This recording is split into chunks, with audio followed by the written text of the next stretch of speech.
Good evening, everyone. We'll start the regular meeting of the Cumberland Fire Committee, January 26th, 2016 at 7:15 p.m. Can we stand for a moment of silence and a pledge of allegiance?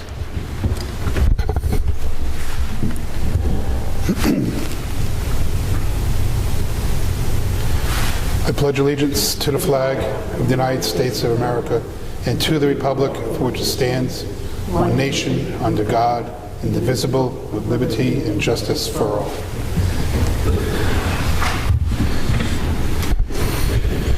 General announcements. Hearing on consent agenda, approval of the minutes from our last meeting of 12/8/2015. Pleasure of the board. Motion by Commissioner Champagne. Second. Seconded by Commissioner Roulette. Any comments? Hearing none, all those in favor? Commissioner?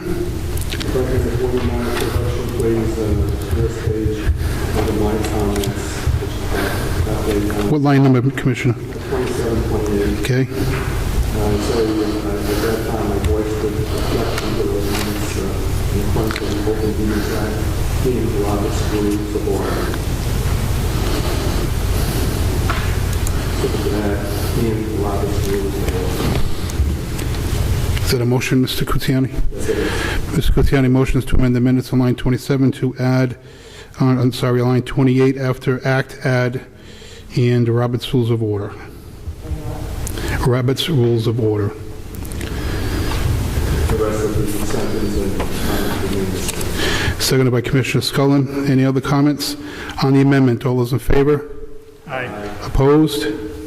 On the minutes as amended, all those in favor? Aye. Opposed? Thank you very much.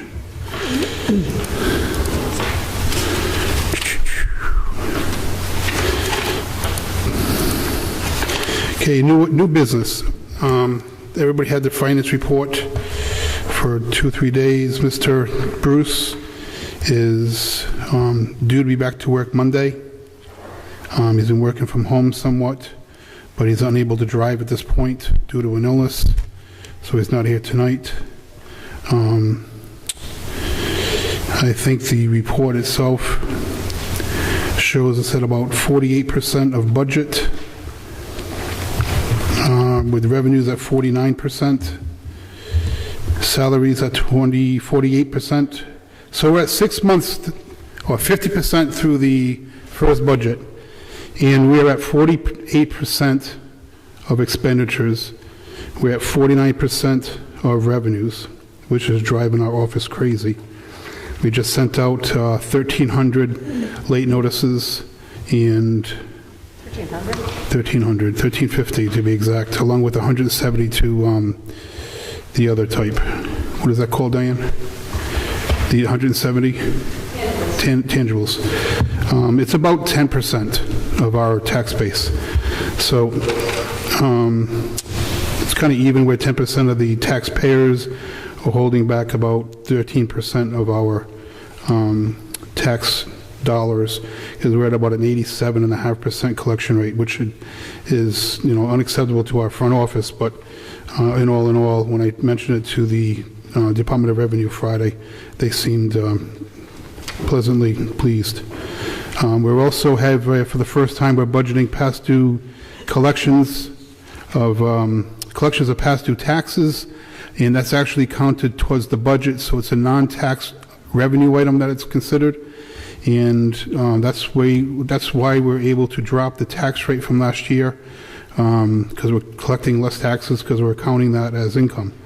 And we're at about 48% of collecting that also. So that'll get progressively more focused on as we get to the tax sale. The rest of the reports are self-explanatory.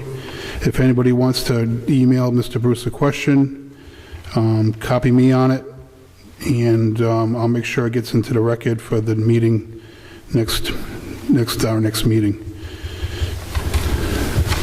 Make a motion to accept Mr. Bruce's report. Commissioner Champagne motions to approve the report. Is there a second? Second. Second by Commissioner Roulette. Any comments? Commissioner. I would suggest that rather than approving it, at this time, waiting till Mr. Bruce comes in, I'm sure, you can reach your own explanation of needed differently. But I just suggest that we wait for the next meeting.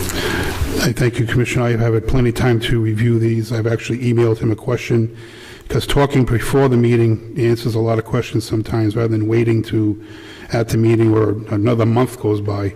So I've had a question answered by Mr. Bruce, and I'm extremely comfortable with the information I have. It's completely detailed. It's more information that never has been given. Check registers online are unheard of, so I'm very comfortable in approving it. Any other comments? Right, I'm going to, as I said, I voiced my objection to it at this point in time. I know you say it's been there. We got this information on Saturday night. I didn't have time to look at it Sunday. I do have some quick questions. Then you can, Mr. Commissioner, just certainly email Tom Bruce, and he'll be glad to answer you. There's no reason not to move forward. There's nothing in here that's earth-shattering or going to derail the district. Any other questions? Hearing none, all those in favor? Aye. Opposed? It passes 4-1. All righty. Next item is Resolution 1. It's an abatement of taxes. Diane, this is kind of on the spot. Could you just come up and answer any questions if we have any?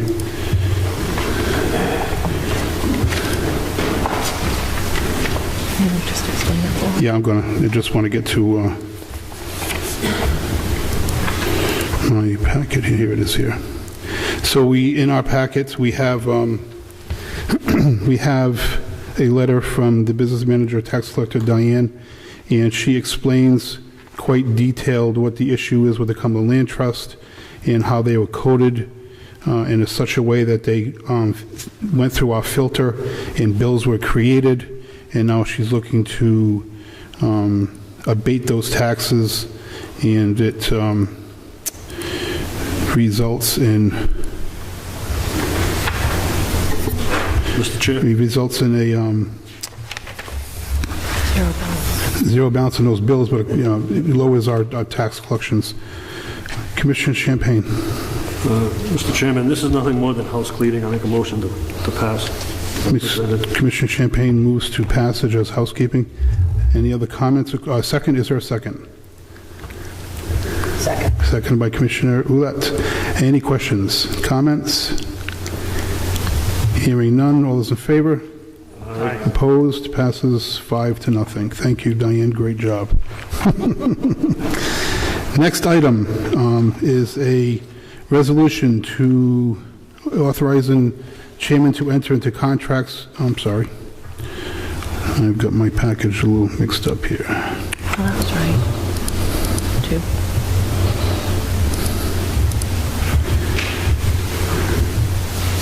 Oh, I got it out of line here.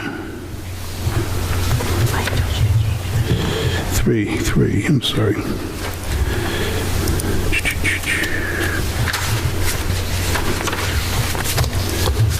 Going paperless, folks. Just give me a second here.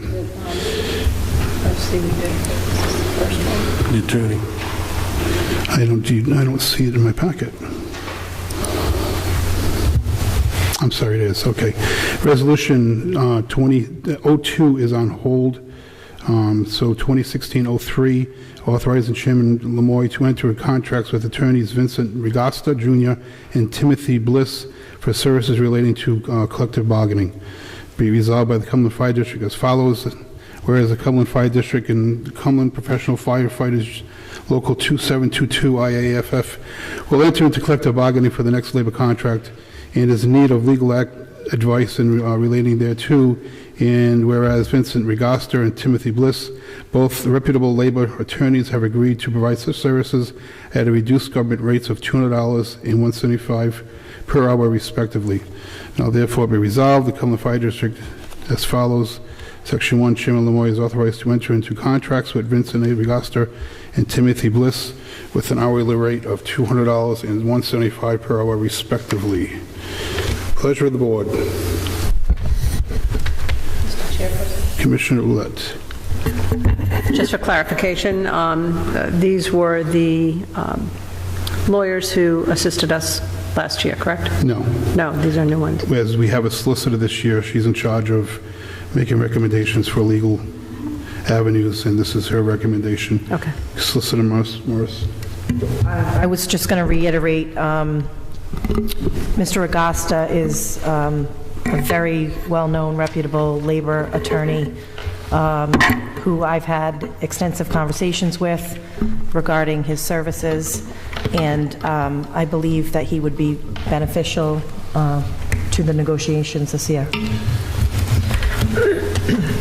Thank you. Is that a motion to approve, Commissioner? Motion to approve. Commissioner Lett moves to approve. Is there a second? Second. Second by Commissioner Champagne. Any other questions? Mr. Chairman. Commissioner Weber, take your pick.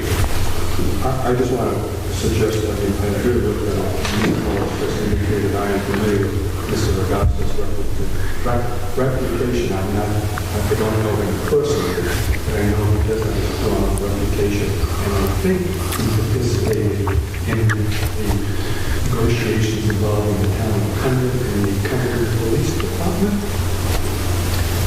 I wouldn't. I'm not sure of that. I am aware of his many representations throughout the state, but not specifically in Cumberland. Thank you. Commissioner Scullin. Question I have, these two attorneys, they both work for the same office? My understanding is, and I've met with them, Mr. Bliss basically shares space with Mr. Agasta, and Mr. Bliss is experienced, but not as experienced as Mr. Agasta, so he will be the lead. But Mr. Bliss, obviously comes with a little bit more time to devote and a little bit less of a rate. So we agreed that Mr. Agasta would be the supervising attorney with help as needed, and Mr. Bliss would also be available. Is there any ballpark on how much this is going to cost us? As maybe, I don't know if you're aware on how negotiations work, but this could cost us $200. It could cost us $20,000. There's no way to know how the negotiations are going to go, and nobody can predict what the outcome is going to be at this point. Although, again, I've had extensive conversations with Mr. Agasta, and I am very sure that he will provide services in an efficient and economical manner, based on my conversations with him and Mr. Bliss. And I question either why we have two attorneys. I don't think they can. Well, they wouldn't be working at the same time. It would, Mr. Agasta is a very experienced, 35 years, Mr. Cucciani, probably. A long time. So Mr. Bliss is experienced. He will be providing much of the services under Mr. Agasta's supervision, just like any other law firm, where you have, partners and associates, although we have two contracts because they share space, rather than in the same law firm. But you're not going to see duplicative hourly rates. You're not going to see them working on the same exact issue at the same time. Have we started any negotiations yet? I'll update that at a future time according to the agenda. On the agenda? It's on the agenda. The answer is no, they have not. I'm just concerned that we're taking on legal counsel if we don't even know we're at the point of negotiations, that we feel we can't handle it in-house.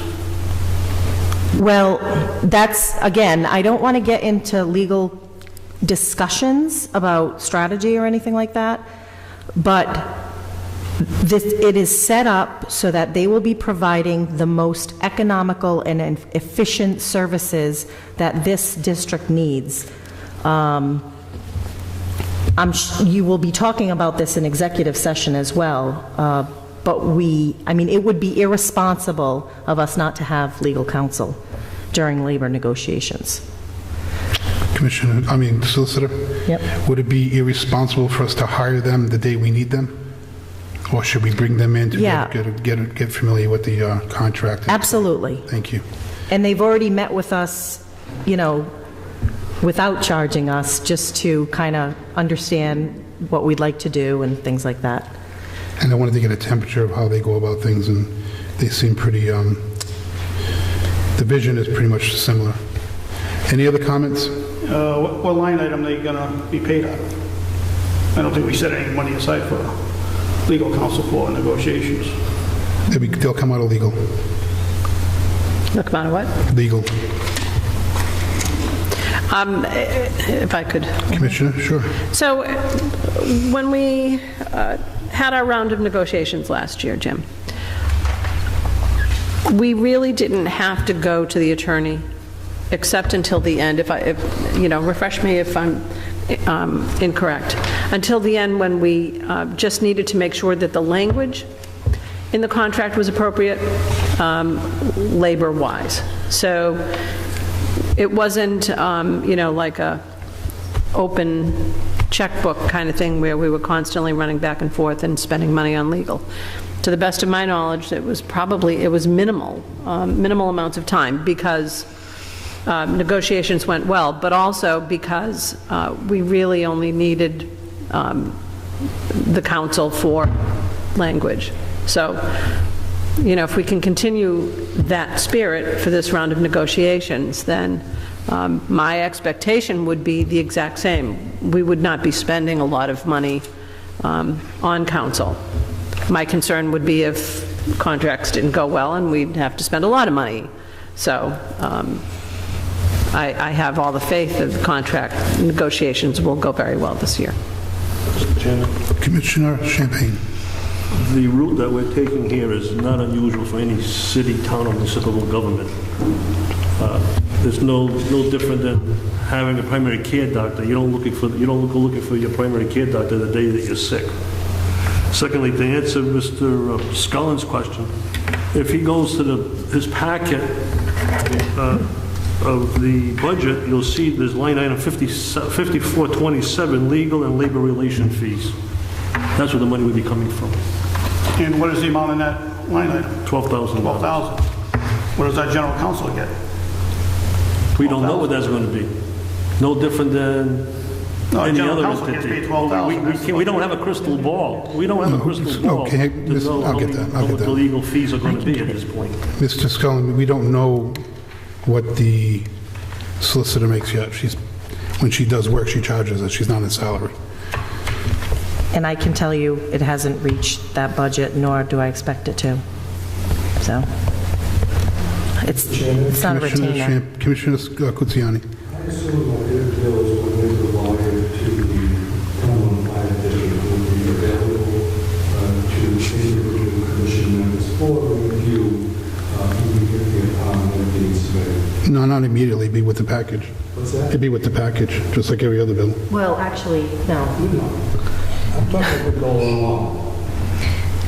Yeah, so they would be available to commissioners in a matter of due course, maybe not immediately, but within a couple of weeks, Mr. Kutsiani, that you could review. They would not be provided within the package as a matter of public record, because there could be privileged information in the bills. I'm not asking that they be provided in the package. No, I'm just correcting what Chairman Lamoy just said. I'm asking that individual members, if they wish to review the bills that they're being submitted, I know the idea of the aspect that it's privileged information, but just to be reviewed by individual members as they're being submitted. Not in due course. I don't know what due course means. I don't know what due course means 2 months down the line or whatever. But as they're being submitted, I would like the opportunity, if I desire, to make it known, just see the bills. Commissioner Ouellette. Can I ask you why? I don't understand what purpose it serves. I just want to see the cost factor and what they're doing. Mr. Chairman, Commissioner Champagne. we're getting off track. I don't understand why. It's okay, because The issue is hiring an attorney. we will certainly make that upon presentation of the invoice. When they'll present their invoices, nobody knows. So it could be a week, 2 weeks, 3 weeks, 4 weeks after the service, but we'll make sure you see them, Ms. Kutsiani. Any other questions or comments on Resolution 03? We have a first and second, right? All those in favor? Aye. Opposed? Nay. I got 3 loud yeses, 1 nay, and I'll vote nay at this point. very good, thank you. Passes 3-2. Next, order of business, and we have a correction to this resolution. It is Resolution 4, it's the authorized payment in the amount of $1,359 to Ocean State Truck and Diesel for the installation of a battery maintenance system on Engine 4.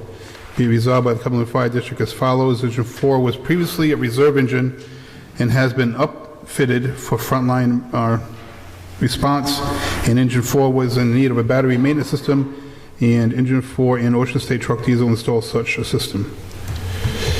Now therefore be resolved, the Cumberland Fire District as follows. The Finance Department is authorized to pay Ocean State Truck and Diesel in the amount of $1,359. I'd like to entertain a motion to amend lines 5 and 22 to change the amount to Chief.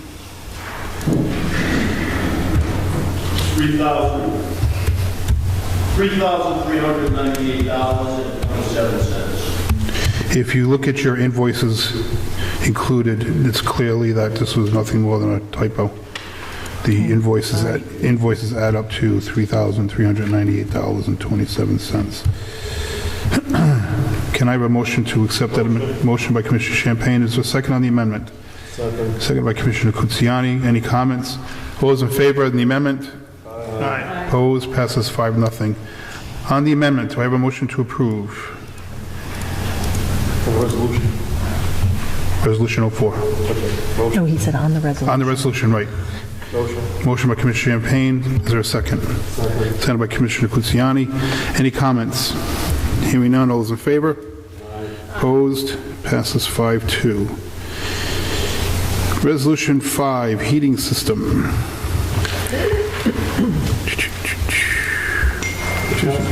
What's the passage? 5-0. 5-0. It's interesting, huh? What a Freudian slip. Catching on.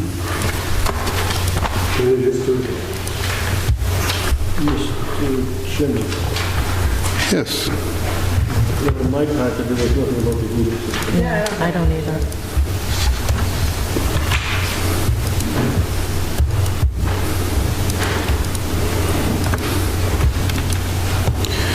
Chief, you don't have a copy here, do you? The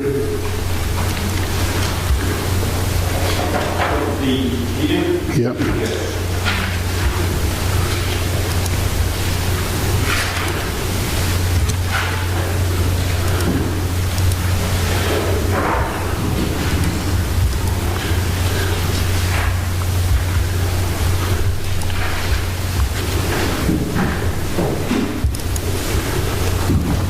This is a resolution, and I apologize for not having information, but it's pretty straightforward.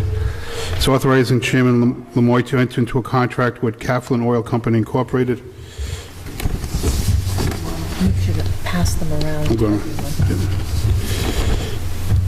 And just to note, it's the, well, oh, you'll read it. I'll, when I read it. Authorizing, Chairman to enter a contract with Cumberland Oil Company Incorporated to install 2 gas heaters in the amount not to exceed $5,562. At the heat exchange boxes in the apparatus bays at Station 4 are 24 years old and have failed. The suggested method of remedy is replacement. And the CFD obtained 3 quotes, 2 from Cumberland Oil with different manufacturers and 1 from Gas Doctor. Each of the units proposed is comparable. Cumberland Oil Company Incorporated provided the lowest proposal. Therefore, it be resolved by Cumberland Fire District as follows. Chairman is authorized to enter a contract with Cumberland Oil Company in an amount not to exceed $5,562. And I'll let these go around prior to. Chief, could you kind of just go over this real quick at this mic here? The small bay at Station 4 has a single heater in it. It vents through the roof of the building. Approximately mid-December, the guys went out to check on the brush truck and the boat that is on that side of the building, and they noticed some burn holes in the cover that was over the boat. all the end started blowing up as the fan started. So they shut it off. All day, it was on a Saturday. And not too cold out. I said, okay, we'll just look at it, when I get there.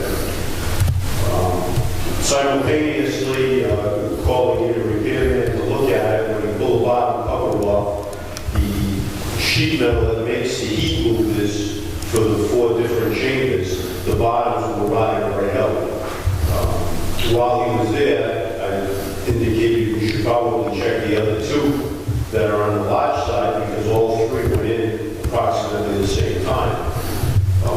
One on the large side had a similar occurrence where it was all rotted out. Ironically, we had no seal detectors. If we had a seal detector, it probably would have indicated that we had an issue going on. But because it's an apparatus bed, and the amount of times you go in and out with the truck, it would give you a lot of false positives. So that's one of the issues that we're dealing with right now. We're going to place them so that we could be alerted in a more timely fashion.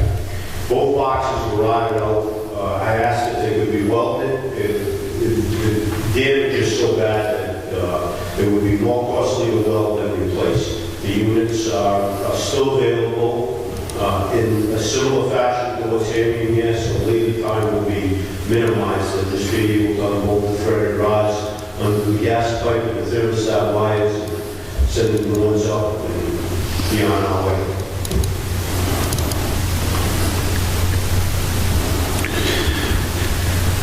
Thank you, Chief. Is there any, motion to approve by Commissioner Champagne.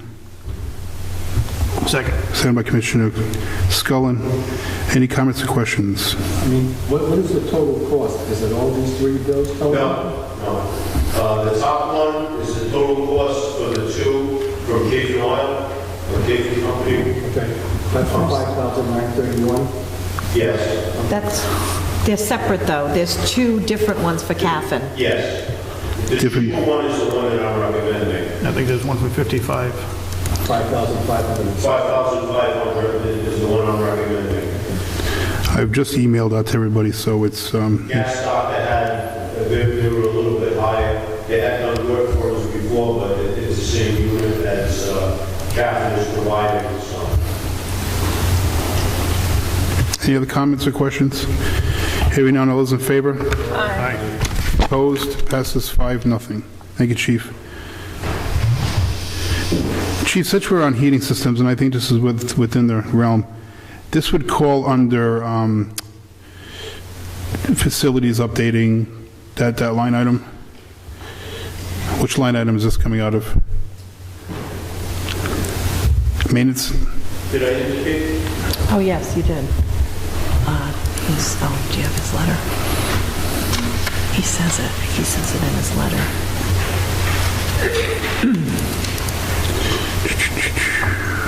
Well, he usually does. Go down. No. Not on this one, Chief. Is this considered a capital improvement as it lasts so long? Yes. Okay, so this is a capital improvement project we're doing currently, correct? Correct. And this is coming out of our budget, correct? It is. And we're not over budgeted on, not over that line item, correct? No, I believe I was going to use 5540, which was the capital expense line item that we've set money aside. Do you remember how much is available in that fund? Just to the top of your head is fine. Rough, I'm not holding you to it. 27,000. And you spend money out of this fund already? Yes. That's fine, that's fine. 42.7. No, the balance available is, I think, 24,004. Okay, thank you, Commissioner. Chief, so we got about 27,000 left. Might get back to my question. So you've done other capital improvement projects out of that account? Yes. That load it to that amount? Correct. And these capital improvement projects are needed? Absolutely. And they're all thought out? Yes. And part of a larger plan? Correct. Thank you. Did we vote yet? Yes. Thank you very much. Negotiations update. We received a letter from the local that they're interested in starting negotiations. According to the contract, and according to state law, they would have had to initiate the negotiations, or we could have initiated negotiations 120 days prior to the date that we set our budget/tax rate, which is summertime in June, according to the enabling legislation. So rather than play a guessing game, we put the actual date within the contract of February 6th. So they sent a letter in early. According to Chapter 29, the Firemen's Arbitration Act, there had to be a meeting within 10 days. The meeting is not a formal meeting, it's just sitting down. So what we did is set a first date of February 4th, which will be the ground rules date. In the working, Solicitor Morrison and I met with Mr. Regasta and Mr. Bliss, and we will meet to do ground rules, and either that night or the next meeting we'll swap proposals. At that point, we'll have an executive session for an update.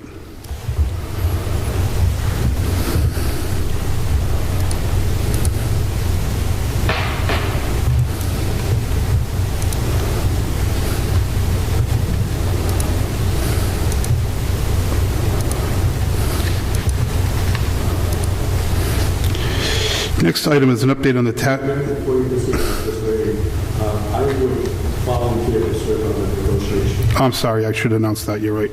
This is going to be the same negotiation team as last year with Commissioner Ouellette, myself, and Champagne. The only change is going to be Commissioner Amato be an alternate. Thank you for volunteering, though, Mr. Cucciani. Next item is review of the task force. In your packet, there was a set of minutes from the Capital Improvement Task Force chaired by Edward LeBlanc. They met on January 19th. They basically had introductions and they formulated a plan, got some discussions and some action items together, and they're scheduled to meet again on February 16th at 7 p.m. in the Cumberland Library. The Quarterly Payment Task Force is scheduled to meet February 4th. They'll meet right after our negotiations in the same room. That's Tom Kane, and the Insurance Task Force has been working. The chairman, Mr. Kearns, has been gathering data with Chairman Champagne on all the insurances we have, and he said he's going to get back to me shortly with the first meeting of his committee, which that information will be presented, and they'll start their process. None of our insurance is canceled at this point, so we're on a very good time schedule with them. Solicitor Morris is going to give us a review of the Pawtucket Water Supply Board. Solicitor. So I hope that most of you are aware that we recently had a rate hike on the hydrant fees of basically double. Right, Chief? Correct. Double. I've been looking at it from a legal standpoint and from a practical standpoint. We're just trying to figure out how to get this reduced, like I said, either legally or from a practical standpoint. I wanted to know if anyone here, and specifically Commissioner Scullin, if you've had dealings with Pawtucket Water Supply Board, because I understand that you have and you've had success in the past. So I had sent you an email, and I just want to kind of put it out there, looking for information to help the committee try to reduce this expense. It's about, what is it, like $65,000 this year? It's about that? An additional expense? It's increased by double. So it's right. So we were surprised by this. It went through a process. We were not notified. It went through a legal process with the Public Utilities Commission. Like, as I said, the town of Cumberland was involved, got notice, but this committee was never notified of it. And it just went through, and this rate hike basically doubled our hydrant fees, which obviously will affect the taxpayers. So we're looking for information if you have any of you, but I heard that Mr. Scullin had some success relating. Well, at the end of the day, we had success. We had been complaining for years about the cost of hydrants. Because at one time, Valley Falls, we were paying about $627 a hydrant.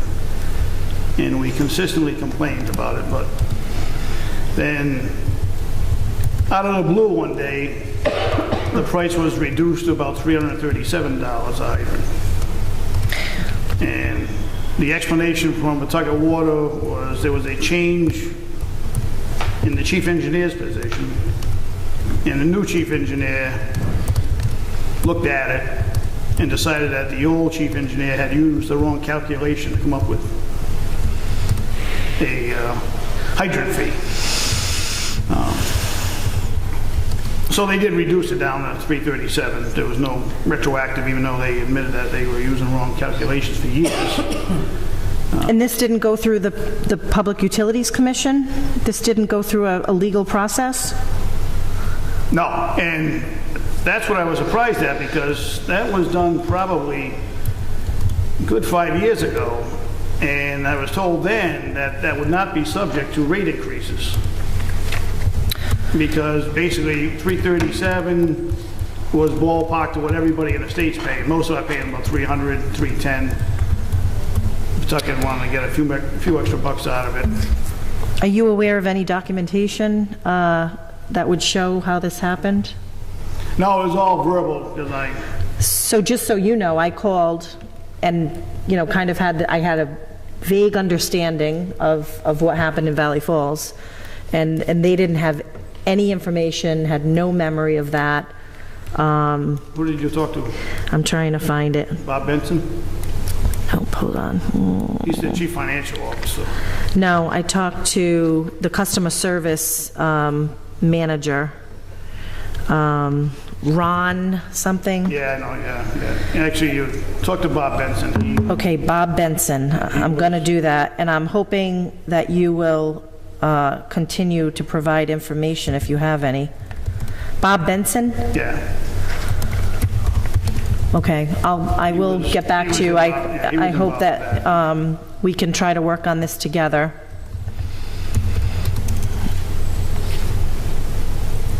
Because they're not. Over the years, they've had rate increases, and they're denying that they gave us any kind of a reduction anytime. Well, us meaning Valley Falls, in the last, I think I said 10 years, because I wasn't sure of the timing.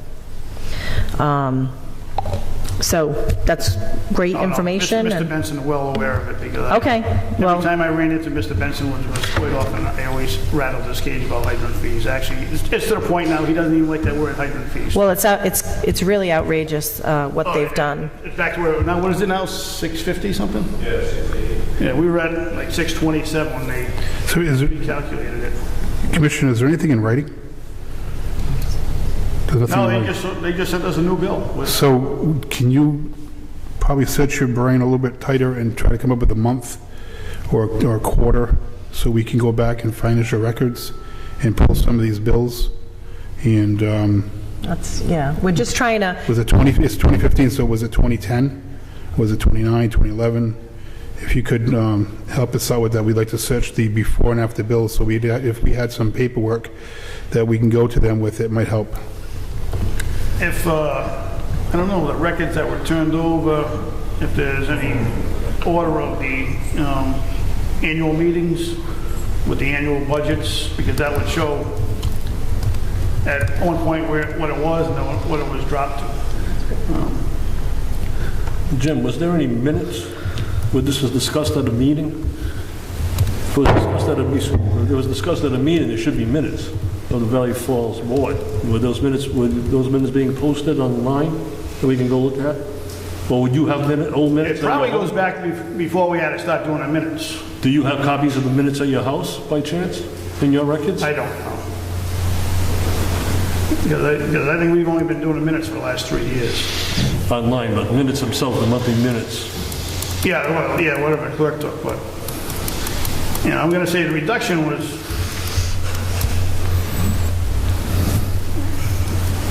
5 to 7 years ago that they had reduced it. Okay. Well, we just wanted to get this conversation started. Obviously, this is important. Bob mentioned he was the lead on it, and actually, he had called me on it to let me know that they were reducing the rate down. And I politely asked him if I'm going to get a rebate for the years we're up, but he politely told me no. That was 5 to 7 years ago, not recently. No, yeah, 5%. Okay. When they reduced, yeah. Okay. Thank you. We'll continue to work on it. I mean, just so the board knows, I have been researching, and then, like I said, we're trying to look at it both legally and practically. And so, just as a side note on this, you know, maybe they need the extra money because by legislation, the Pawtucket Fire Department does not pay hydrant fees any longer. correct. Neither does Providence. Neither does Providence. Right. So that's, right, part of the analysis, so. Thank you. The other thing we're trying to do is get a copy of a Pawtucket water supply bill for someone that lives in Cumberland, to make sure that, you know, they're charging the ratepayers in Pawtucket, not taxpayers. They're charging the ratepayers individually as the added charge onto their bill for the hydrants. And I'm interested in seeing if Pawtucket is charging the Cumberland ratepayers extra for hydrant fee, because that would be interesting if we're double paying it. But Chris Parent's the only one I feel comfortable asking for his water bill, and he's. I get Pawtucket water. There's no hydrant charge on the water bill. Thank you. Oh, they changed the Secretary of State's website. Joy.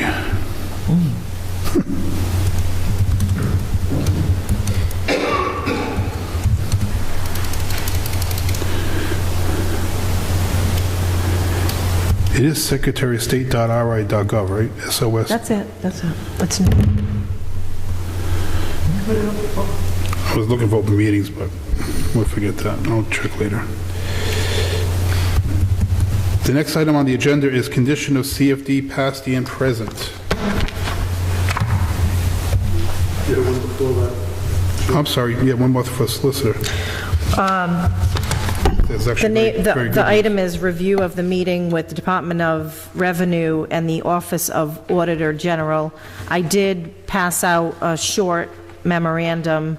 Chairman Lamoy and I met with the Chief of the Division of Municipal Finance, Suzanne Greschner, and Dennis Hoyle, the Rhode Island Auditor General, as well as several members of their staff last Friday in Providence. We talked about what has been happening in the district for approximately the last 4 to 6 months. Most importantly, regarding the audit, the Chief and the Auditor General had received the audits and had only positive comments. We are awaiting some minor wording changes, which is just simply where typographical errors occurred. So it seems that they have accepted our audits. Then we reported on several issues, and again, you have the memorandum, but for the benefit of the public, we reported our tax rate and explained that we have an exemption cost of 4 cents on the rate. We reported that we project to finish the fiscal year with a surplus. The Auditor General suggested that a cash stabilization account or budget reserve account and or capital project fund be initiated to ensure the responsible use of these funds. Administratively, tax collections for the month of June, July, and August strained the business department staff but was successful. We reported the 3-platoon initiative was studied for several months this year and was rejected primarily for a lack of savings to the district. We also reported that negotiations with the firefighters union will begin in February, and we expected that a resolution to engage Labor Council would be passed this evening. We also reported that Chairman Lamoy had appointed several members to different task forces, including capital improvements, insurance, and quarterly payments. And we budgeted collections of $226,031 in past due taxes, and we are on target to collect. I would say we met for about 40 minutes, and really there was nothing but positive comments coming back from these two very important state departments. So I felt that we're in really good shape when you have these important state offices reviewing us so carefully, as you know, this is a very new endeavor for the state, really, the consolidation of the 4 independent fire districts. So they are definitely watching us very closely, and they seem to be happy with what's going on. Like I said, we're only receiving positive comments back from them. Thank you, Solicitor. I have that for the minutes. I'll email it to you. I have that for the minutes.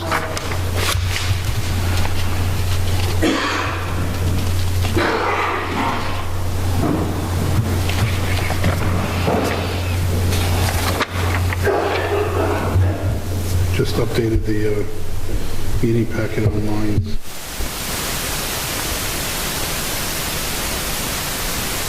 Okay, next item on the agenda is condition of Cumberland Fire District, both past and present. In the packet, there was a couple of emails, one to Commissioner Scullin, one to Commissioner Cucciani. Came to my attention last Wednesday morning that there was going to be a resolution concerning this board brought to the Cumberland Town Council. I wasn't invited. This committee wasn't notified. It wasn't given the courtesy to review the resolution, so I didn't attend. And but I did watch it online and afterwards, and was quite frankly struck back by some of the opinions presented to the public on the record. And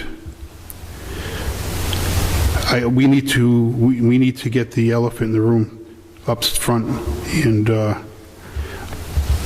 discussed out of fairness to this committee and out of fairness to the taxpayers. It's not fair to have 2 commissioners working behind the backs of the other 5 in a secret fashion and presenting resolutions to be adversarial to this committee, albeit the topic is something that is not in total disagreement to me, but certainly the way it's being done is not professional to this committee at all. I've got comments where the video was transcribed, so I got some pretty detailed comments and questions, but I'm going to open it up to committee first and ask if anybody has any specific comments of either commissioner. Commissioner Roulette. I do have a few comments, and you know, it's funny when the vote to merge the districts, and this was even before that, I didn't understand, being a newcomer to Cumberland, why there were 4 fire districts. It just seemed like a repetitive amount of services. So having been involved with the North Attleboro Fire Department for many years, I just didn't quite get it. And when I moved here, my father-in-law was involved in assistance in trying to get the districts to be merged, and it got dropped, and then it was reopened again. By this time, I had been well ensconced into the town of Cumberland. So I made the decision after discussing it with my husband to run. I have never run for a public office before, but I am a firm believer in democracy. So I was really hurt and dismayed when I found that the resolution to disband this committee so quickly into our first year was occurring. Because I am a firm believer in democracy, and we have been been a part of this committee for a year and a few months. And I just went back through my notes, and one of the comments that Mr. Scullin had made was that it's a 5-2 committee. So I went back in my notes this evening, and I found out that that is not actually true. It is not a 5-2 committee, because I also voted alongside you on many occasions. And I pulled out dates that occurred where Mr. Scullin and Commissioner Scullin and Commissioner Cucciani did vote in the opposite of the rest of the committee. They include February 10th, March 9th, April 19th, June 23rd, July 19th, August 25th, October 27th. I was not here at the last meeting, so I don't know if you opposed the rest of the committee, and today. But what bothered me was the fact that in a democracy, some people get their way, some people don't, but that's democracy. So to me, what happened was, you weren't getting your way, so you're trying to undermine democracy. And we have been working really hard on this committee. And I was really frustrated with having that totally undermined, especially with town council that has no determination over this committee. We are a separate committee. We have the right to do that. So one of the first questions I was wondering, because there was all this talk about whether or not this is what Cumberland wanted when we voted to have this fire committee and to merge the districts, that it also meant that we were going to turn everything over to the town and that people wanted lower tax bills. But when I voted to go to a one district, I don't recall seeing any mention on that vote that said anything about changing over to a municipality or having lower taxes. To me, the vote was merging the districts. And that's what we have been doing, merging this district. We aren't even through our first year yet, first fiscal year. And to have this happen is just an absolute slap in the face as to what we have been doing. And you know what? There were times when people didn't agree with my stance. Oh, well, that's what happens. That's what democracy is all about. Democracy is not saying, you don't want to play in this sandbox, well, I'm going to change the sandbox. That's not what that's not it. So I got to tell you, both of you, you know, you're not getting your way at times, so this is how you handle it. I don't recall me jumping the gun and saying, I don't want to play with you guys anymore. That's ridiculous. All right, we didn't agree. No offense to you, Chief. We didn't get the chief I wanted. No offense to you, Chief. But you know what? We have been working really well together. I have not been undermining him because I didn't like the choice. Chief Finley and I have developed a really good relationship, and we are both committed to public fire and life safety education in the town of Cumberland. To me, that's what you do. You know, everybody has differences, and but you all have common ground. And the common ground in this, for this committee, is to make sure and assure Cumberland that they have the best possible service they can get. And I'm sorry if things were handled differently in your own little private districts, but we're one district and everybody has to give up something. And then we move forward. And this is what we're doing. We're moving forward. And I could go on and make so many comments about this, about what was said, but I'm going to stop because that's more frustration than anything. So I just needed to get that off my chest. Gentlemen, I'm really disappointed. I'm really, really disappointed. And I am offended because of the work that I have done and the sacrifices that I have made to help this committee do what it's intended on doing. So That's all I have to say. Thank you, Commissioner. Any comments? Out of respect for the Commissioner, any comments or questions or additions, deletions? Mr. Chairman, Commissioner Kutsiani. you know, when I saw this on you sent out the package on Saturday night, I saw nothing on the agenda about this particular discussion, period. It's not on the agenda, so I'm going to refrain from making any detailed comments about this thing. I know we've had differences of opinion. Mrs. Kutsiani, you just said you're not going to make any discussion, so now you're going to discuss. That's right. I'm not going to make any detailed discussion comments on it. It's not on the agenda. I wasn't given the notice that I thought this. I've made these comments before. You sent me this short letter about my previous comments. I've made these comments before. I think this board has worked hard to try to consolidate. From the very beginning, I've never been against consolidation. That was true when I was at North Cumberland Fire District. I knew it was going to be a hard job, but I had grave problems with the methodology that has been used by this board. What is that, Mr. Kutsiani? You brought it up. I'm going to reserve my comments for another night, but since you brought it up, I'm going to get something off of my chest now. You've done this time and time and time again. You have two sets of rules. Your rules and everyone else's rules.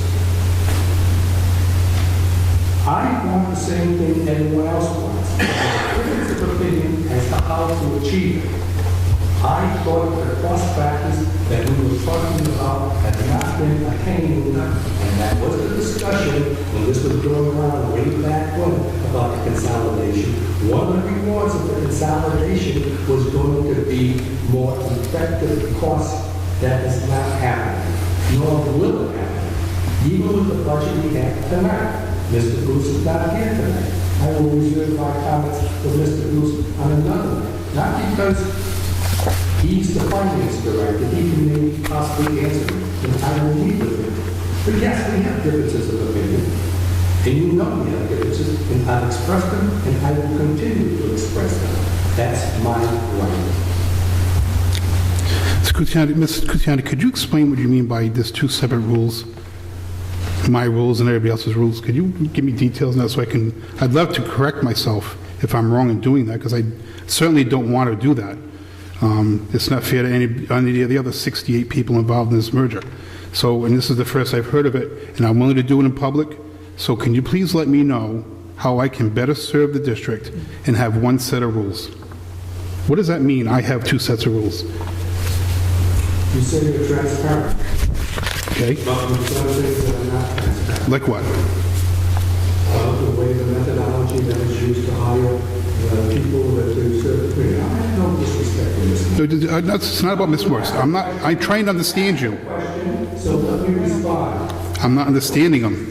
Ms. Morris, I thought the proper way to do that would have been to give notice to the members, make an advertisement to get solicitations. You did not do that. As a matter of fact, the only person who knew about the job was Ms. Morris. I have no disrespect for her as a lawyer, but that's not the methodology. We did the same thing with Mr. Bruce. Those are two examples. I'm not going to go through a list tonight. As I indicated, got this on Saturday. I had to just get some things off in response. Okay, so can I continue, Mr. Luciani? So you have an email to you, very detailed, what was going to happen tonight. Very, very detailed. It happened already. It happened last week. And Saturday at 6:25, you received an email stating very clearly that we were going to be talking about details. So there's no reason why you can say you didn't know about it. You knew about it. The conditions of the Cumberland Fire District is ample enough opportunity to discuss anything about Cumberland Fire District, and to be honest with you, we could discuss anything we want under that title. So you knew about this, you were giving fair warning, but you're choosing not to address it. And we can do it again. If you want to have a special meeting, we can do it then, but it's going to be addressed in detail. because you can't go around making statements as adversarial and as detrimental to this committee as you have. Now, as far as transparency, if that's all you have, my hiring of the solicitor and the finance director, that is normal protocol within any government agency. And everyone who was interested approved those choices. This was not a dictatorship where I just said work and that's it. We went to a certain point because we needed Mr. Bruce to get going, then it was on the agenda, it was in a resolution, it was voted on by the whole committee. If the whole committee said no, we would have terminated him. If the whole committee said no to Ms. Morris, we wouldn't have hired her. It was not my rule. And I'm tired of you saying that I do things like that when that's not true. Did you vote on Mr. Bruce? Did you vote? It's a yes or no answer, Mr. Cucciani. Did you vote on Mr. Bruce? I'll pull the resolution up. Thank you. You voted on Mr. Bruce, and so did you vote on Ms. Morris. So, no, it's not. Mr. Cucciani, I'll let you finish. You interrupted me a couple of times, so we're even. We're going to deal with this. I'm calling you out in public. We can do it tonight. I can call a special meeting. I'm done with this kind of conversation. You are going to have to answer these questions as Mr. Scullin is, because you presented half-truths, you presented opinions as facts, and it's not fair to the taxpayers. I have not. You have, and I will prove it to you. Now, you had plenty ample time, and this is your MO every meeting. I'm not ready. Well, I'm sorry, 5 or 6 or 7 of others have taken the time to prepare. So because you're not ready doesn't mean we shouldn't handle the problem. And it's not fair to everybody else, because we're prepared. We took the time. No doubt about it. Right, so... You sent around emails to be prepared to go into extensive comments. I repeat again, I did this on Saturday night. I can't do anything on Sunday. I'm at my office Monday. What, that's the adequate time notice? Yes, it is. 2.5 days? It's just as much as time, it's just as much as time the council gets their whole packet. Well, maybe, if we've discussed this before, I've suggested time and time again that you give more notice. And you haven't discussed it time and time again, sorry. No, you haven't. Mr. Cucciani, I'm calling you out, you have not. Pull it up in the minutes. All the minutes are on the website. You know, I had an interview with the Providence Journal reporter. I can't remember his name, I wish I could. Within 30 seconds of that interview, the first compliment he gave us was the website and the amount of information. And I'll quote, "Your level of transparency supersedes most municipal governments in the state of Rhode Island." You might not like what we're saying, but it's transparent. Every decision we've made is by resolution. I can tell you what it says, why we did it, and how we're going to do it, and who voted on it, and what the notes were. And everybody else in the town can see that. All they got to do is go to the website. It's listed. The names of the resolutions are on there, unlike the towns.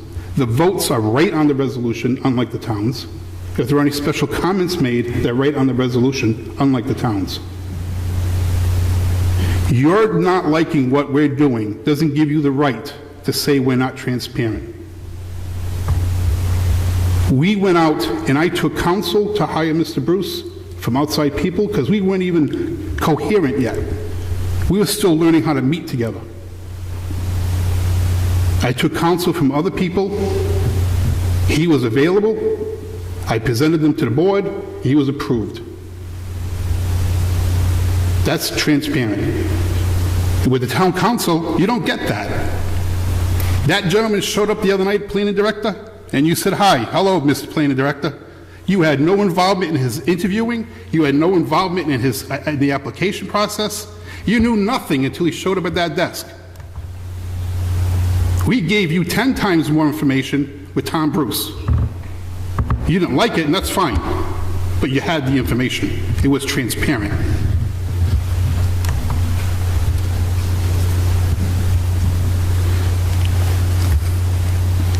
Mr. Champagne, do you have anything before I go on to my questions?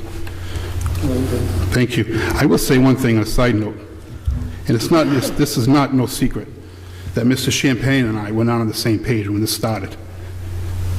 Okay? It was very uncomfortable. We talked the night of the election. We were very cordial. but there was no relationship there. Mr. Champagne and I sat down, and we said, we've got to figure this out, and we've got to communicate, and we've got to talk, and we've got to get along. I've been told by Mr. Scullin's conversations that he's telling people this is a Cumberland Hill takeover, that Mr. Champagne runs me. Well, I'll tell you what, that's as much chance of that happening as I'm running Mr. Champagne. Here I am being accused of being a two-rule guy and not transparent, but on this another side, I'm being told that Mr. Champagne's running me. Well, it's not. And you are wrong for saying that to the mayor. And you don't care, I know you don't. That's the worst of it. You don't care about this department, you don't care about this district. But Mr. Champagne and I, we sat down. You know who else I sat down with? Mr. Scullin. I can dig the date out in the winter, November, December. I asked him to meet with me at the Dunkin' Donuts and bring somebody. He can bring anybody he wants. I went alone. He brought his vice chairman of the Valley Falls District, who was a lawyer, and unknown to me at that time as a relative. I probably would have thought of someone a little more neutral to bring, but that's okay.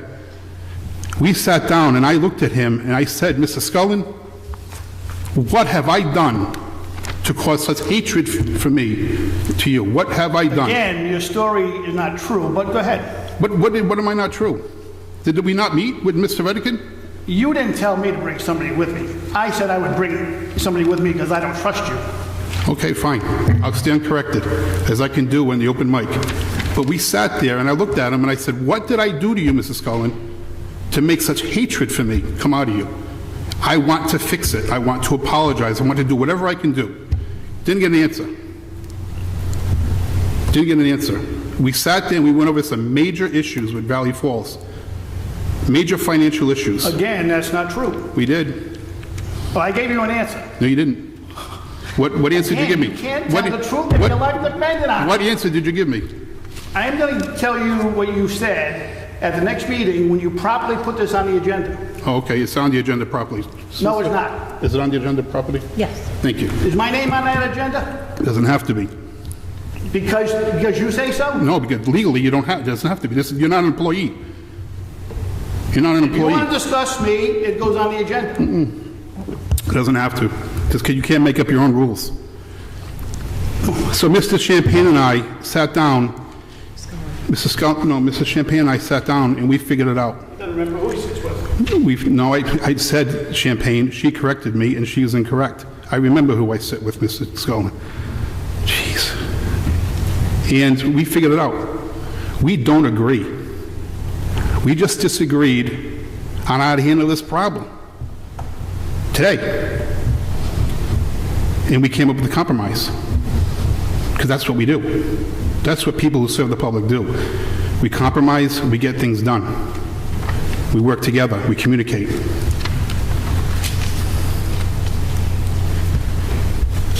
And so I don't have an adversarial forward movement here. I'm going to call a special meeting, and it's going to be just for this.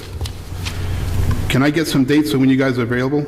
Make it the regular meeting. No, it's got to be before the council meeting. Why? Because it's very important to the process, and I'm going to call a special meeting. What, are you available any days? Because you owe this to the taxpayers. This is not for me. I don't owe, I serve the taxpayers every day of the week, much better than you ever served the taxpayers in your life. So, and I'm not going to ask you why, because suddenly you want to talk details, but you don't want to talk these details. You want to talk about my details. That's okay. We have a call for a special meeting. I'll be at the next regularly scheduled. So you're not going to come to a special meeting if called? No, I want to discuss at a regular meeting. Okay.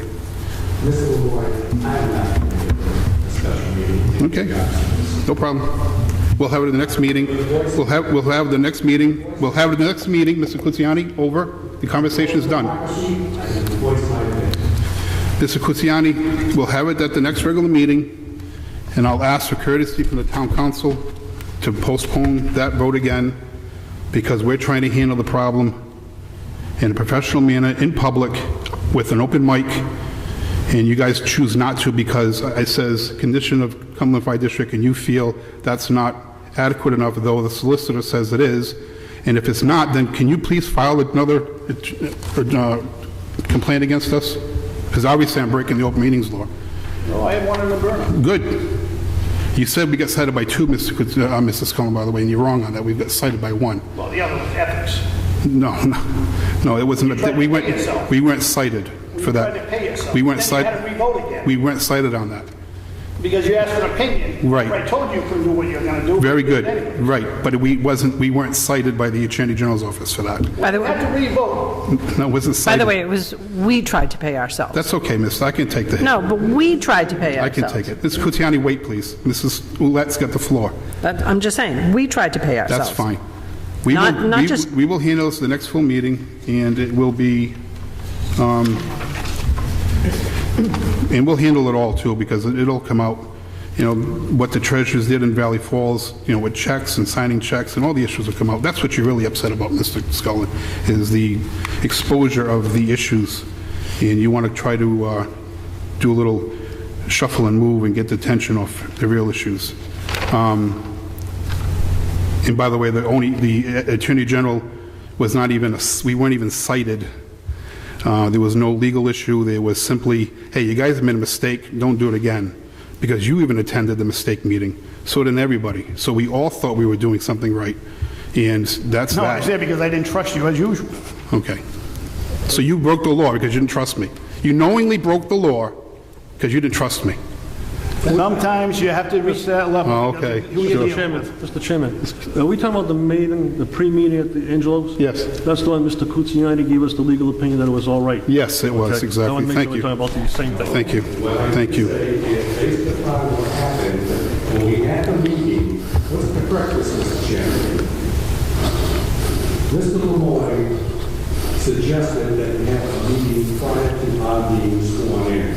I looked at the rules, and the rules had no problem with it. We're just going to meet for the sole purpose of just discussing who we are, nothing else. When we got to the meeting, it was Mr. Lemoy, for the very first time, without any prior knowledge that I had, brought up an issue. Ms. Green filed a complaint with the Rhode Island Attorney General's office. I didn't know what he was going to talk about. But that evening... Hold on, please. The sole issue was introduce yourself, who you are, and that was going to be it. He brought up an issue about who was running what position or what position he wanted to be. That's what prompted the complaint with the Rhode Island Attorney General's office. Case. Under responsibility, I looked at the law, and in response to that, my explanation to the Rhode Island Attorney General's office was, even though this was not so-called a social meeting, if it had been a social meeting, there would have been no problem until Mr. Lemoy brought it up. But the fact that we had not yet been sworn in was the explanation, the legal explanation I did to render the complaint not correct. But The gentlemen disagree. Mr. Cutiani, that night when you walked in, you rendered your legal opinion saying that we were safe. If you felt that Mr. Lemoy, and you made that statement, that we were not violating any laws, you also, if you felt that Mr. Lemoy crossed the bridge, you didn't elect to advise us that we shouldn't be talking about it, nor did you leave the meeting. You continued to sit there, and also indicated that you wanted to be the co-chairman. So we were acting on your advice at that point in time. Hold on. Let's not use incorrect words. When we started the meeting, repeat myself again, it was a social meeting. Until Pete brought it up. I admit, I had caught in this way of things. It was Mr. Scullin who brought it to light, reminded us about it, and I acknowledge that. And just to finish this off once and for all, it was such a innocent, and that's why the Attorney General just basically said, hey, guys, don't do it again. It's because I'm the one who informed Ms. Green that the meeting occurred. That's how simple I thought it was. That's how much I thought it was in the right. So, I mean, he can make me out to be the bad guy, I can take it, but it's just typical. We don't like it, so we're just gonna disagree with it and say it doesn't happen. Well, so we're going to... What's that? Is that the only complaint that has been filed with the Rhode Island Attorney General's office? No, there is yours, and there is one that says we didn't have a time on the agenda that was posted online. The time being the 7 o'clock meeting, though to get to that, you have to click on where it says 7 o'clock. So I'm sure the Attorney General is trying to figure out how to get out of that one, because there's no violation there. So. When I asked what other complaints have been filed, you did not respond to that question. And I told you very blank, and I'll put the email on the record if you want. I'm not discussing things with the emailing you anymore, Mr. Scusiani. It'll be in public, mic open, because you can't communicate in emails. When I try to discuss a subject, you change it and you go on to something else. We can never finish one topic. So, sure it is. I'll bring out email after email. Go ahead. We're going to... Just like the latest one you did. What's that? The one which you sent a message out to the town council members, the state reps and the senators, how well were we doing, Yeah. mentioning some figures. Yeah. So I responded to you. How did you arrive at this figure? And I said I'd do it in public. And you haven't. Well, I'll do it right now. This is part of the program. Here it is. Here it is. No. This is part of... This is... No, Mr. Cucciani. It's right here in my notes that I was going to discuss that tonight. In response to my email, you was not specific question. I told you I'm not discussing things in email with you anymore. We're going to discuss them open mic in public. That's it. You are not going to get the opportunity to do to me in email what you do to me. What? We will talk in public on open mic, period. And I'll explain. When we discuss things in email, Ms. Cucciani, you don't answer my questions, you change the subject, you dance around, and it's that. And so I asked you, talking about the audits. I asked you several times. You accused me and Tom Bruce of writing the audits. And I was begging you, what are you talking about? I really thought there was something wrong here. We didn't write the audits, and you wouldn't answer, and you, oh my gosh, jeez. It wasn't, you didn't present the audit. Ms. Cucciani, in writing, you said you and Tom Bruce wrote the audits. That wasn't done until December 8th. Boy, okay. So, just to go real quick in public, and I'll say it again because it's in writing. It's all over the place. The Jacobs report, it's online. In October 2012, proves that we had 58 sworn personnel. Right now we're at 52. 58 minus 52 is 6. And Mr. Glamby's presentation and testimony to the 3 platoon committee, he assigned the cost to each man of $101,000. 6 times 101 is $600,000. That was since the enabling legislation was passed, because our chiefs didn't wait until this committee was formed in 2014 to start merging. They started merging 2 years prior. So since the merger was voted on in 2012, there's been that $600,000 savings. And you can't deny it, because you don't like it, because it proves this committee and this merger and this department and the consolidation, I can't go any further, is working. You don't like it, you're going to say it doesn't exist. This district has a life of its own. It doesn't depend on these 7 people. It's run by 62 people. They started merging back in 2014 when somebody retired, then replaced them, on and on and on. We all know how it worked. So there's $600,000 savings right there, but we're going to deny that, and we're going to tell the taxpayer there's been no savings. For the first time this year, Ms. Cucciani, for the first time in anybody's district, including Mr. Champagne's, past taxes being collected are now considered revenue. So we dropped what we taxed to the taxpayers. That's a savings, Mr. Cucciani. No, Mr. Lamore. I'm not done yet, Mr. Cucciani. I'm not done yet, Mr. Cucciani. No, Mr. Cucciani. No, Mr. Cucciani, I am not done yet. I've got the floor. You don't like it, so you want to try to stop it. So anyway, going forward, we dropped the levy, what we taxed, by $200,000 and some odd there. So that's about $800 and change. You reported that our administrative cost was $130,000 in the 4 districts. Because you don't talk with people, you don't work with us, you're so far off from that number, and I'll hand this to Marcia to spell out. The administrative cost for the 4 districts is $269,000. So you went 130 based on the part-time tax collectors and treasurers in each district. But yet, when you reported to the town council that now administration is costing $215,000, you included the solicitor and you included the finance director. You didn't include the legal fees from the 4 districts in the 130. Very misleading. I didn't include the solicitor. Yeah, then I don't know where you came up with 215 from. I didn't include the solicitor. You didn't? I don't know where you came up with how'd you come up with $215,000? How you came up with your number? It's right here. When I asked for the explanation, you wouldn't give it to me. I'm giving it to you. Well, now you're giving it. Because I've told you I'm not dealing with you in email. I'm not going to, Mr. Kutsi, I'm not backing down. I don't care how ridiculous this looks, I'm not backing down from you. Because you are not listening to this because you don't like it. We have $900,000 in savings, and you can't deny it. And neither can Mr. Lambie. When I go to the town council meeting, I'll have it then.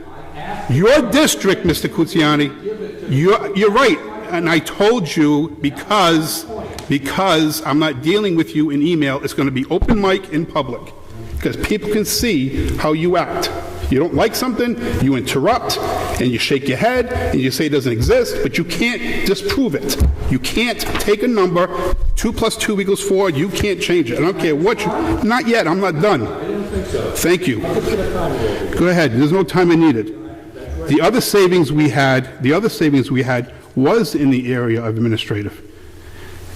We had to add, unexpectedly, a finance director.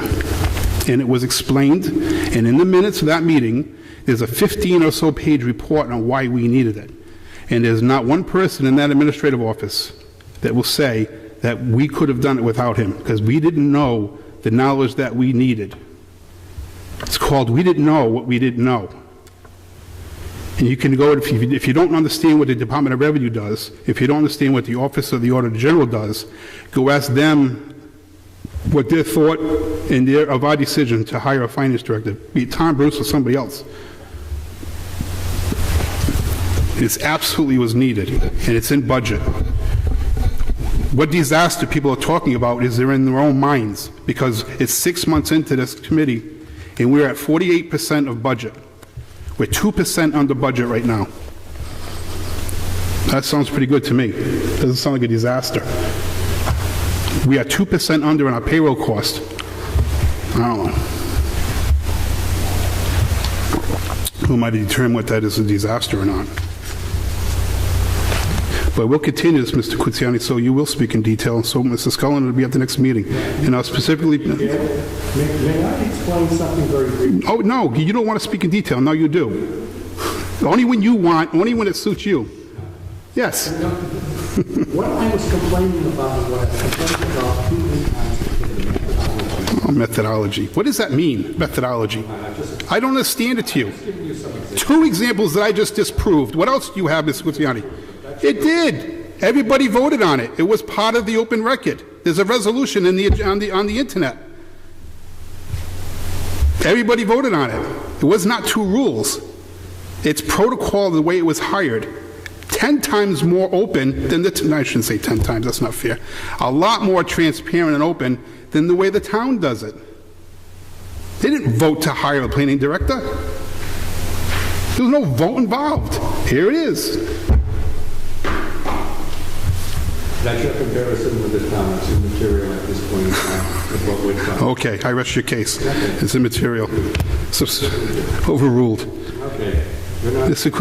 Kutsiani, we'll deal with this the next meeting in detail. I'll put your names down, and you're going to have to answer to your comments because it's not fair to the taxpayers. Tell me what the comments are first beforehand, please, so I can respond. Go look at the video. You were there. You made them.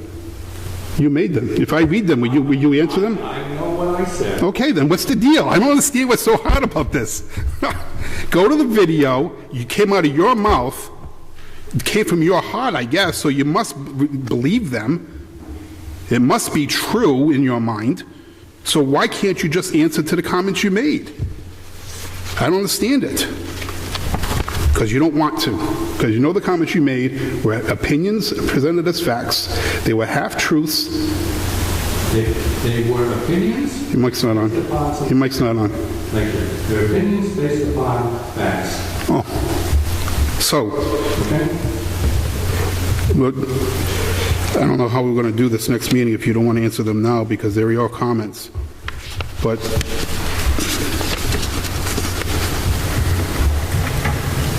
I'm going to make a motion to adjourn. I'm not accepting it. I didn't call for it. You're going to answer this. I'm not backing down. You can sit there and shake your head. We can make this look like Smithfield. We can do what we want. But you level some pretty insulting accusations on this committee, and I'm protecting them. And on this district, and I'm protecting it. I don't care about myself. I don't care what it looks like. I don't care what it sounds like. You both did it, and you're both an embarrassment. Any other comments? Yeah, save that comment for yourself. You are quite the embarrassment. Right.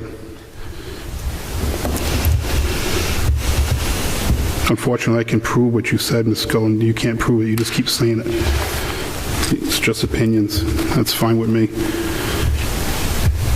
So we will reschedule this for the next meeting, and I'll have the opportunity to answer the resolution to the town council, and because we're not handling this first, I won't be ready to answer that resolution, so I'll ask to have it postponed for 2 more weeks after. And since the resolution concerns us and we should have at least had the opportunity to review it, I think, if the if the Senate and House were to just sit down one day and start discussing a resolution that affects Cumberland without getting to the town council, I think that'd be pretty poor. Matter of fact, they wouldn't even look at it without it coming before the committee. So I'm not sure how that's going to play out, but I'll ask for the extension, and we'll handle this the next meeting. And I don't care, because I'm calling you guys out. You're not doing it no more. I don't let Mr. Champagne control me, and you better stop talking about me unless you want to say it to my face. And I don't control him. He doesn't control me. There's not a Cumberland Fire District, Cumberland Hill Fire District takeover. We scattered the men district-wide. We had to wait till the right time to do the bid, and it came in September, and it was effected, and now the men are scattered all over. Everybody's involved in running this district, not just Cumberland Hill. Are we going to discuss in the next meeting, or are you going to carry on tonight? I'll do what I want, Mr. Scullen. Well, then, all right, I'll wait till next meeting. I'll see you then. Go ahead, walk out. I'm not going to sit here until I'll wait with you. Why not? Because you're pretty boring. Amongst other things you have. Like what? I can hardly wait till next meeting. Like what? Have it posted properly. It is posted properly. Mr. Lawyer, are you going to adjourn? Not yet. I got one more comment to make. Thank you.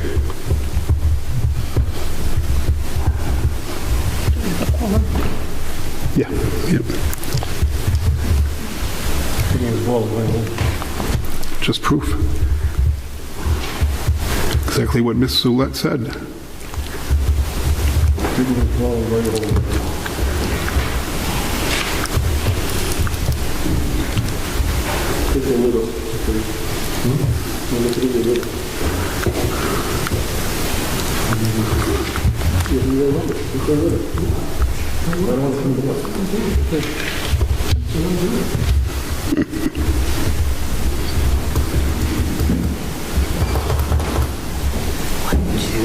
only have 3 people.